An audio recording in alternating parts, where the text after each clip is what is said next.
महात्मा पुलस्ती के शरीर में लग गया और जैसे ही लगा और कहा कि सर्प सर्प जल्दी चलो जल्दी चलो।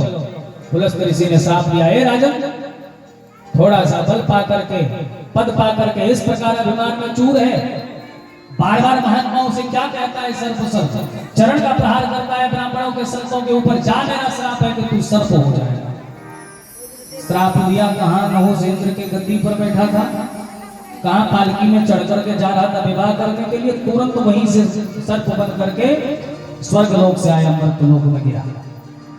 भागवतकार कहते हैं कि ये नहुष जो थे इन्हीं के पुत्र हुए आगे चल करके ययाति, ययाति के पुत्र नाभाग, नाभाग के पुत्र हुए अज, और अज के पुत्र हुए दशरथ।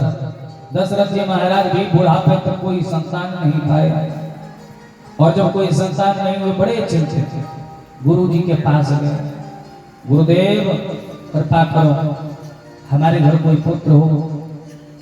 ये कब चिंता हुई, जब बुढ़ापा ढा गया। एक बार भूपति मन माही, भयो गलानी मोरे सुख नाही। बोले चिंता हुई कब, एक बार। भाई जीवन में बेटा बेटी नहीं है वो, ये कई बार थोड़ी चिंता होती है, कई बार चिंता हुई होगी। बोले नहीं नहीं, दशरथ जी महाराज को कभी चिंता नहीं होती थी, एक बार मात्र चिंता हुई। क्यों? क्योंकि दशरथ जी महाराज को देख करके, एक दिन की बात है, प्रातः काल जब ये अपने भवन से निकले तो जब दशरथ जी को आदमी देखती है एक स्त्री घूंघट कर लिया। राजा दशरथ बोले, बिटिया तूने मुझे देख करके घूंघट किया जबकि मैं तेरे पिता के समान हूँ। उसने कहा कि महाराज आप मेरे पिता के समान हो, लेकिन मैं आपकी बेटी तो नहीं हूँ। और महाराज धर्मशास्त्र कहते हैं कि अपुत्रस्य गतिर् नास्ति, महाराज आपके घर कोई संतान नहीं। तब राजा दशरथ को चिंता हुई, हे भगवान हमारे घर तो बेटा बेटी है ही नहीं, पुत्र इतनी आवश्यक है। गए गुरु जी के पास, गुरु जी कुछ तो उपाय करो। वशिष्ठ जी महाराज बोले का राजा चिंता न करें, आपको बेटा होगा। कैसे? बोले यज्ञ करना पड़ेगा। यज्ञ करने के लिए किसको बुलाया जाए? वशिष्ठ जी बोले आप चिंता न करें, सारी व्यवस्था हम बनाएंगे। तुरंत वशिष्ठ जी महाराज श्रृंगी को बुलाया।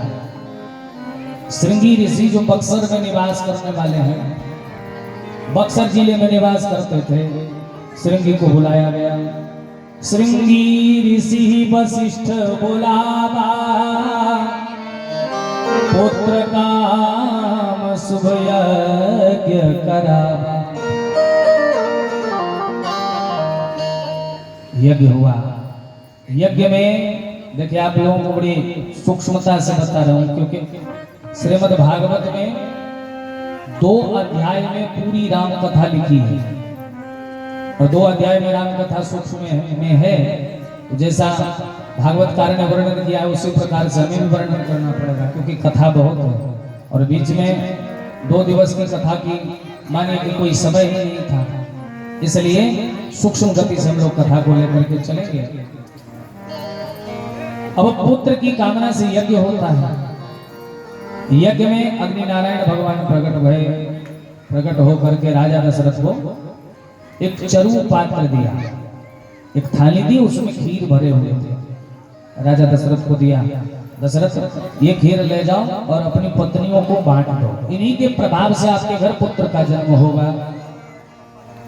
जैसे ही चरु पात्र दिया, दशरथ जी महाराज उस खीर के 2 भाग किए। 2 भाग करते हैं, आधा भाग कौशल्या को दिया, अर्ध भाग कौशल्य ही दीना, उभय भाग आधे कर कीन्हा। खीर के आधे भाग कौशल्या जी को दे दी और दूसरे भाग का फिर 2 भाग दिया, आधा केकई को, आधा सुमित्रा को दे दिया। तीनों रानी खीर का प्रसाद लेकर के चली जा रही थी। अब रास्ते में जैसे ही गई, खीर के प्रभाव से ही सभी स्त्रियों ने गर्भ धारण किया है। अब महाराज यहाँ पर एक और बड़ा विचित्र प्रश्न है कि कौशल्या महारानी को ज्यादा खीर मिला था, ज्यादा खीर मिला था तो कौशल्या को एक ही बेटा था, के कई को खीर आधा मिला था, उनको भी एक ही बेटा था। और सुमित्रा को क्या कारण हुआ जो दो दो बेटा था? कभी विचार किए हैं कि दो बेटे का कारण क्या था? जो सुमित्रा को दो बेटा, जबकि आधा भाग कौशल्या को मिला था। यदि खीर के प्रभाव से ही बेटा होना था तो कौशल्या को दो के बदले 4 बेटा हो जाता, लेकिन ऐसा नहीं हुआ। अर्ध भाग कौशल्य ही दीना, उभय भाग आधे कर कीना। बांटा गया खीर तो बराबर बराबर। अब सभी रानी खीर लेकर के जा रही थी, बीच में ही घटना हो गई। क्या घटना हुई? बोले सुमित्रा महारानी जो चरू लेकर के खीर लेकर के जा रही थी, बड़ी प्रसन्नता से कि खीर के प्रभाव से हमारे गर्भ से पुत्र का जन्म होगा, प्रसन्नता पूर्वक जा रही। उसी समय एक बाज पक्षी आया। बाज ने जब तेज युक्त चरू को देखा तो उनको लगा कि कुछ हमारे खाने के योग्य है, उठा करके लेके उड़ा। अब सुमित्रा महारानी का हाथ खाली पड़ गया। सुमित्रा रोने लगी, कहने लगी कि अब तो बहना कौशल्या के गर्भ से पुत्र जन्म लेगा, कि कहीं आपके गर्भ से पुत्र का जन्म होगा, लेकिन मुझ सुमित्रा का गर्भ सूना रह जाएगा। कौशल्या महारानी बोली कि तुम बहन हो हमारी, भाई हम तीनों एक साथ राजा के साथ निवास करते हैं, राजा की तीनों पत्नियां हैं। अभी तो राजा ने खीर का बंटवारा किया है ना, आधा हमें दिया, आधा आधा तुम दोनों को दिया, तो अभी मेरा भी तो अधिकार है। मैं सबसे बड़ी पत्नी हूँ, तुम्हारी बड़ी बहन के समान हूँ, और तेरी बड़ी बहन के रहते तुम्हारा गर्भ सूना नहीं रह सकता। अगर खीर के खाने से ही गर्भ रहेगा तो मैं अपने खीर में से आधा खीर तुम्हें प्रदान करती हूँ, ताकि तुम्हें भी पुत्र हो। कौशल्या ने अपने खीर में से आधा खीर सुमित्रा को दे दिया। अब केकई बोली कि कौशल्या यदि तुम्हारी बड़ी बहन है तो क्या मेरा हक नहीं बनता? मेरा भी अधिकार है, मैं भी अपने खीर में से आधा खीर तुम्हें देती हूँ। अगर खीर से ही पुत्र होता है तो सुमित्रा को केकई ने भी एक निवाले प्रसाद दिया और कौशल्या ने भी दिया। मानो 2 और अब तो जितना जितना इन लोगों को था उनसे ज्यादा हो गया। सुमित्रा महारानी उसी समय संकल्प लेती है कि बहना यदि आप दोनों के आशीर्वाद से, क्योंकि अग्नि नारायण भगवान का आशीर्वाद तो मुझसे छीन गया, आप दोनों के कृपा से अगर हमारे गर्भ से कहीं 2 बेटा जन्म लिया तो मैं आप दोनों को वचन देती हूँ कि जीवन में अपने बेटे से कभी सुख भोग नहीं करूंगी। वो दोनों पुत्र आप दोनों के बेटे के सेवा में हम रख कर देंगे और आप दर्शन करेंगे। सुमित्रा के गर्भ से 2 बेटे हुए, लेकिन कभी अपने साथ नहीं रखा। एक बेटा श्री राम जी के साथ, एक बेटा भरत जी के साथ, दोनों बेटों का बंटवारा कर दिया। उसी समय आया नवमी तिथि मधुमास पुनीता, शुक्ल पक्ष अभिजित हरि प्रीता, मध्य दिवस अति शीतन घामा, पावन अखिल लोक विश्रामा। नवमी तिथि चैत्र का महीना, शुक्ल पक्ष बुधवार के दिन भगवान जब आते हैं, दिन के मध्य में 12 बजे दिन में आए भगवान, प्रकट भय। कौशल्या मैया देखी ही भगवान, मैंने बेटा मांगा था, बाप आ गए। क्योंकि तुलसीदास जी लिखते हैं कि वहां पर जब भगवान आए हैं ना, बोले पावन अखिल लोक विश्रामा, जो तीनों लोक को विश्राम देने वाले परमात्मा है वही आए हैं। तुलसी बाबा लिखते हैं कि भय प्रगट कृपाला दीन दयाला, कौशल्या हितकारी। भगवान प्रकट भय, कौशल्या मैया हर्षित महतारी, मुनि मनहारी, अद्भुत रूप निहारी। कौशल्या महारानी बड़ी आनंदित हुई कि वाह, आज मेरे सामने सर्वेश्वर भगवान जिनके ध्यान समाधि में बड़े बड़े साधक पड़े रहते हैं, वो भगवान आज मेरे यहाँ पधारे। बड़ी आनंदित हुई, प्रणाम किया। प्रणाम करने के बाद भगवान से बोली, प्रभु एक बात बताओ, मैंने पूर्व काल में आपसे वरदान मांगा था। मैं सतरूपा हूं, स्वयंभुव मनु अरु सतरूपा, जिनते भई नर सृष्टि अनूपा। अरे स्वयंभू मनु अरु सतरूपा, ते दशरथ कौसल्या रूपा। जिन स्वयंभू मनु शत्रुपा से मानव की सृष्टि हुई, वही मनु शत्रुपा आज दशरथ कौशल्या बन करके आए हैं। महाराज आप भूल गए क्या?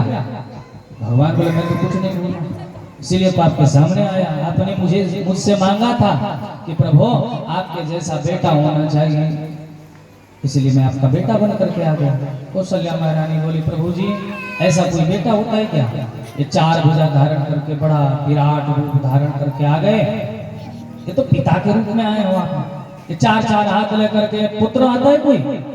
जैसे बात कही, भगवान बोले चलो 2 हाथ को अंतर्धान कर देते हैं, 2 हाथ गुम करा दिए, 2 हाथ कराए। बोले पीतांबर धारण किए हो, बच्चा जन्म लेता है, नंग धड़ंग आता है, वस्त्र को त्याग करो। भगवान बोले माता जी और क्या करना पड़ेगा? बोले छोटे बनना पड़ेगा, बच्चा इतना बड़ा जन्म नहीं लेता। अब भगवान छोटे बन गए, वस्त्र का त्याग किया। बोले मुंह में से दांत को भी लोप करो, भगवान ने दांत का भी लोप कर दिया। कौशल्या महारानी से पूछते हैं भगवान क्या आदेश है मेरे लिए? कौशल्या महारानी कहती है कि प्रभु आपको पता है बच्चा जब जन्म लेता है ना, जब वो रोता है तभी माँ पिता को, पूरी दुनिया के लोगों को खुशी मिलती है बच्चे के जन्म की। अन्यथा बच्चा जब जन्म ले लेकिन रोए नहीं तो खुशी नहीं मिलती। कहे कथा सुनाई मात बुझाई, जे प्रकार सुत प्रेम लहे। पुत्र का सुख कैसे प्राप्त होगा, ये बात कौशल्या महारानी ने भगवान को सुनाया, समझाया। तब भगवान बोले कि अच्छा भैया रोना पड़ेगा? बोले हाँ। जैसे ही माता जी की बात सुनी तो सुनी बचन सुजाना, रोदन ठाना, होए बालक सुर भूपा। यह चरित जगावहि हरि पद पावहि, तेन परे भव कूपा। तुलसी बाबा कहते हैं कि जो भगवान श्री राम के जन्म की कथा को गाता है वो कभी भवकूप में नहीं पड़ता। भगवान को जैसे कौशल्या मैया समझाई, खूब रोना शुरू करते हैं। जैसे ही रोए दासियां दौड़ करके आई, महाराज को बधाई देने गई दशरथ जी को कि महाराज आपको बेटा हुआ है। कौशल्या महारानी ने पुत्र को जन्म दिया है। और जैसे दशरथ जी महाराज सुनते हैं तो दशरथ जी महाराज को मानो ब्रह्मानंद की प्राप्ति हो गई। ऐसा लगा जैसे जिस ब्रह्म को पाने के लिए बड़े बड़े तपस्वी जन ध्यान लगाते हैं वो ब्रह्म हमें प्राप्त हो गए। बड़े आनंदित होते हैं। बारी बारी से दासियां आती हैं, समाचार सुनाते हैं कि महाराज आपको के कई महारानी के गर्भ से भी एक पुत्र ने जन्म लिया है। सुमित्रा के गर्भ से 2 पुत्र जन्म लिए हैं। समाचार पाया, बड़े आनंदित हैं सभी नगरवासी। मानो भगवान नारायण के ही 4 अवतार हुए हैं एक साथ। चतुर्व्यूहावतार भगवान का हुआ है। राम लक्ष्मण भरत शत्रुघ्न के रूप में नामकरण किए गुरु जी ने। बालक जब धीरे धीरे बड़े होने लगे, विद्या अध्ययन किया, अस्त्र और शास्त्र दोनों में जब प्रवीण हो गए, विश्वामित्र आते हैं, इनको ले जाते हैं। बारी सुबह हो ताड़का आदि का उद्धार कराते हुए जब भगवान को लेकर के आगे बढ़े, विश्वामित्र का यज्ञ संपन्न हुआ। राम जी बोले कि अब जा सकते हैं महाराज, क्योंकि आपने तो हमारे पिताजी को कहा था कि यज्ञ कराना है। विश्वामित्र जी बोले मैंने ये कहा था कि यज्ञ कराना है, कितना यज्ञ कराना है ये नहीं बताया था। अभी तो मेरा यज्ञ संपन्न हुआ है, अभी धनुष यज्ञ बाकी है। लेकर के जाते हैं जनकपुर। जनकपुर में गए, पुष्प वाटिका आदि प्रसंग होता है। उसके बाद भगवान धनुष भंजन करते हैं, परशुराम संवाद होता है। जानकी जी के साथ भगवान श्री राम लक्ष्मण भरत शत्रुघ्न ये 4 भैया और जानकी जी 4 बहनें, विवाह संपन्न होता है एक साथ एक मंडप पर। ये चारों भाई 7 जन में 7 खेले खाए बड़े हुए और विवाह भी साथ ही हुआ। विवाह आदि संपन्न कराने के बाद ससुराल में भगवान श्री राम 6 महीने निवास किए मिथिलांचल में। और मिथिलांचल में 6 महीने निवास करने के बाद जब अयोध्या जी जाते हैं, भव्य स्वागत होता है। दशरथ जी महाराज कान के समीप एक पकावाल लेते हैं, श्रवण समीप भय सित केसा, मनहु जरठ पनु असोपदेशा। मानो जठरता का वृद्धावस्था को दर्शाने लगा। जैसे दशरथ जी देखते हैं कि कान के समीप में, कान के नजदीक एक बाल पका हुआ दिखाई दिया, समझ गए कि अब राज्य गद्दी अपने बेटे को सौंपना चाहिए। राज्य गद्दी सौंपने की तैयारी किए। उसी बीच के कई महारानी ने राम जी का वनवास और भरत की राज्य गद्दी में वनवास होता है। भगवान के वियोग में दशरथ जी महाराज का शरीर छूटता है। जब वन में निवास कर रहे होते हैं, लौटाने के सैकड़ों प्रयत्न किए जाते हैं, भगवान लौट करके नहीं आते। भरत जी जाते हैं तो भगवान से जब लौटने की गुहार लगाते, भगवान नहीं आते हैं, तब भगवान से चरण पादुका मांगते हैं कि प्रभु आप यदि नहीं चलोगे तो कम से कम अपने निशाने के लिए आप हमें अपने खड़ाओं को दे दो। खड़ाओं को ले लाते हैं और राज्य गद्दी पर खड़ाओं को ही विराजमान कराते हैं। भगवान श्री राम की अर्धांगिनी जानकी जी का हरण होता है। हरण के क्रम में जटायु का मरण, सुग्रीव से मित्रता, लंका दहन आदि कराने के पश्चात रावण का उद्धार करा करके भगवान जानकी को फिर वापस लाते हैं। अयोध्या के सिंहासन पर विराजमान होते हैं। प्रेम से बोले राजा रामचंद्र भगवान की। भागवतकार कहते हैं कि परीक्षित, ये भगवान श्री राम जिनके सूक्ष्म चरित्र आपने श्रवण किया। अब परीक्षित जी महाराज पूछते हैं कि गुरु जी ये बताओ कि मेरा जिस वंश में जन्म हुआ है, मैं चंद्रवंश में आया हूं, तो महाराज ये बता दो कि चंद्रवंश का वर्णन क्या है। तो शुकाचार्य कहते हैं कि ब्रह्मा जी के संतान ही बहुत से हैं ऋषि महर्षि, उसी में हुए अत्रि। अत्रि के पुत्र सोम माने चंद्रमा, चंद्रमा से बुध, बुध के पुत्र हुए पुरुरवा, पुरुरवा के पुत्र विजय, आयु आदि हुए। आयु के पुत्र हुए छत्रवृद्ध, छत्रवृद्ध और नहुस, अन्य भी और भी पुत्र हैं। नहुस के पुत्र हुए ययाति, ययाति के पुत्र यदु, पुरु आदि हुए। एक समय की बात है, ययाति ने अपने बेटों से कहा कि बेटे हम बूढ़े हो चले हैं, ऐसा करो कि तुम सभी पुत्र मिल करके किसी भी पुत्र में वो सामर्थ्य हो कि हमें यौवन प्रदान करे। मैं वृद्ध हो गया हूं, अब जो बेटा चाहे अपने पितृभक्ति के अनुसार अपनी जवानी मुझे प्रदान करे। अब सब बेटे ने कहा कि पिताजी ये कैसे संभव है? आपको अच्छा लगेगा कि बेटा बूढ़ा हो जाए और पिता जवान हो जाए? सभी पुत्रों ने मौन धारण कर लिया। यदु श्रेष्ठ थे, बड़े पुत्र थे। यदु ने कहा कि पिताजी ये संभव नहीं है कि मैं अपनी ताकत, अपना यौवन आपको प्रदान करूं, मैं नहीं मानता इसे। सबसे छोटे पुत्र थे पुरु। पुरु ने कहा कि पिताजी मैं अपना यौवन, अपना बल सब आपको देना चाहता हूं। ययाति ने कहा कि मैं तेरी पितृभक्ति से प्रसन्न हुआ पुरु, मैं तुम्हें आशीर्वाद देता हूं कि मेरे वंश में आगे तुम्हारे जो पुत्र पौत्र आदि होंगे वो सब राजा बनेंगे, लेकिन यदु के वंश में कोई भी राजा नहीं बनेगा, ये मेरा श्राप है। भागवतकार कहते हैं कि पुरु वंश में ही आगे चल करके महाराजा उग्रसेन हुए। उग्रसेन महाराज बड़े शांत थे, गंभीर थे, धीर थे। अब इनके घर बालक ने जन्म लिया, जैसे ही बेटे का जन्म हुआ, ज्योतिषाचार्य ने कहा कि महाराज ये बेटा बड़ा कलंकी होगा, लोगों को दुख देगा, क्लेश देगा, अपयश प्राप्ति होगी आपको। उग्रसेन महाराज बोले न रहेगी बांस न बजेगी बांसुरी, इस बेटा को ही हम नहीं रहने देंगे। तुरंत यमुना जी में जाकर के बहा दिया।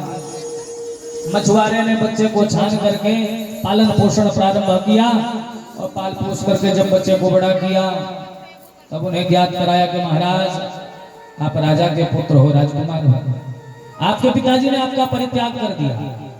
तब हमने पालन पोषण किया। जैसे ही बालक को पता चला, बालक ने कहा कि अच्छा हम अपने पिताजी की खबर अब लेंगे, यदि उस समय उन्होंने मुझे सम्मान नहीं दिया तो मैं भी सम्मान नहीं करूंगा। भागवतकार कहते हैं कि कंस बड़ा बलशाली था। अब इन्होंने जाकर के पिताजी के सामने हाथ जोड़े, पिताजी अब आप कृपा करके गद्दी खाली कर दो। उग्रसेन महाराज बोले भारी बेटा, पिताजी से बोल रहे हो कि गद्दी खाली करो, मुझे आदेश करते हो। बोले देखो या तो प्रेम से मान जाओ अन्यथा आपको उतारना पड़ेगा। उग्रसेन महाराज सोचने लगे कि लज्जा बचाना, अब अपनी लज्जा अपने हाथों ही बचाना चाहिए। बोले ठीक है बेटा, तू चाहे तो मैं उतर जाता। उग्रसेन उतरे। अब इन्होंने अपने बेटे कंस को कहा कि चाचा क्या? बोले मैं राजा बनना चाहता हूं। पिताजी के माथे से मुकुट छीन करके कंस पहन लेता है, पिताजी को बंदी गृह में डाल देता है, स्वयं राजा बन गया कंस। कंस अत्यंत बलशाली है, सभी सेनापति अब इनके वश में रहने लगे। बड़े बड़े वीरता का कार्य किया इन्होंने। कंस एक बार जरासंध के यहाँ जा करके कुबरेया पीड़ हाथी को पटक करके उनके यहाँ से जरासंध की दोनों बेटी जो अस्थि प्राप्ति थी, दोनों बेटियों के साथ विवाह करके लौटा। अब तो इनके घर रानी भी हो गई। बड़े कुशलता से ये राज को निभाता, लेकिन प्रजाजन बड़े दुखी रहते हैं कि महाराज ऐसा कोई राजा होता है जो हमेशा दुख ही देवे लोगों को। सब परेशान रहते थे। इनके पापाचार इतने बढ़े, भागवतकार कहते हैं कि पृथ्वी महारानी भगवान के पास गई, प्रभु कोई उपाय करो। भागवतकार कहते हैं कि इधर कंस के अत्याचार से पीड़ित लोग सोचते कि कोई तो उपाय हो गए कि भगवान कृपा कर दें। भागवतकार कहते हैं श्री शुकाचार्य जी महाराज परीक्षित से कि राजन, कंस एक दिन अपने पिताजी से मिलने गया, पूछा हाल खबर। पिताजी ने कहा कि बेटा तेरी एक बहन है, महाराज देवक की बेटी देवकी, उनका विवाह नहीं हुआ, विवाह करा देंगे। कंस विवाह कराने की तैयारी करने लगा। इन्होंने तुरंत चिट्ठी लिखी वसुदेव को, जो वसुदेव जी महाराज बलशाली थे, ज्योतिषाचार्य थे। उनके पास चिट्ठी लिखी कि वसुदेव आओ देवकी के साथ विवाह करो। पत्र मिला वसुदेव जी को। वसुदेव जी जैसे ही चिट्ठी पाए सोचने लगे कि अब क्या करूं, क्योंकि जिस समय कंस ने चिट्ठी भेजी थी उस समय तक वसुदेव के 7 विवाह हो चुके थे। लेकिन क्या किया जाए, कंस का आदेश है, अगर नहीं गया तो भी मारा जाऊंगा। प्राण बचाने के लिए इन्होंने स्वीकार कर लिया। अपनी पत्नी, एक इनकी पत्नी थी रोहिणी, उनको भी जाकर के अपने मित्र नंद बाबा के यहाँ ले आए। बोले मित्र सबकी देख रेख करना, हम तो चले कंस के यहाँ। गए, वहां विवाह हुआ और जब विवाह संपन्न हुआ तो पृथ्वी महारानी उसी समय भगवान नारायण के पास जाती हैं और भगवान से विनती करती हैं कि प्रभु आप कृपा करो और कृपा करके हम सभी जीवों का दुख दूर करो, क्योंकि आपके अतिरिक्त संसार में कोई नहीं है जो हमारे दुखों का निवारण कर सके।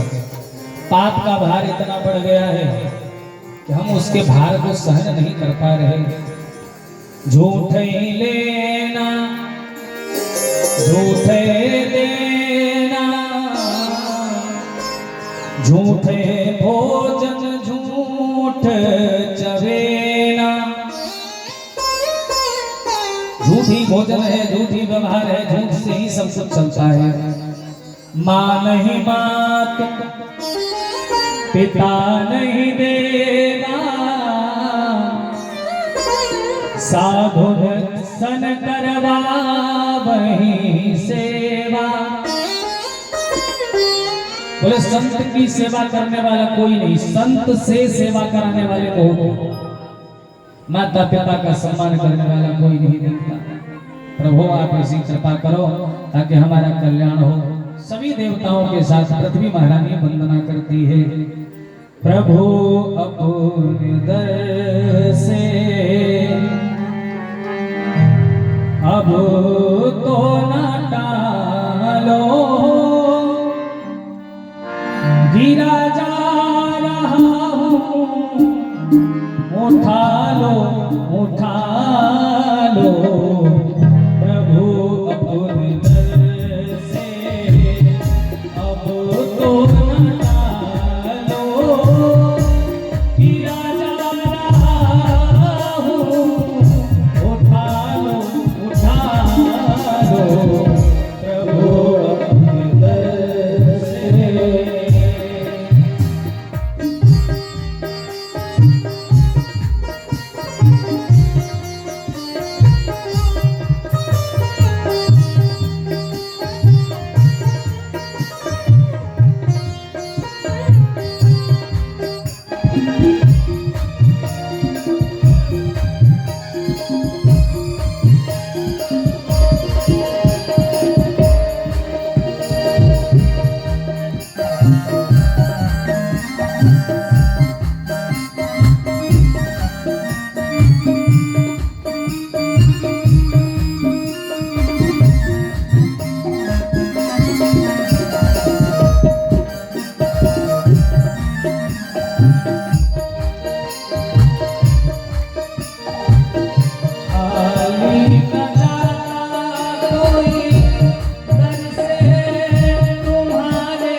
अपना बना लो कि राजा रहा हूँ, उठा लो उठा लो प्रभु अपने दर से।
भगवान की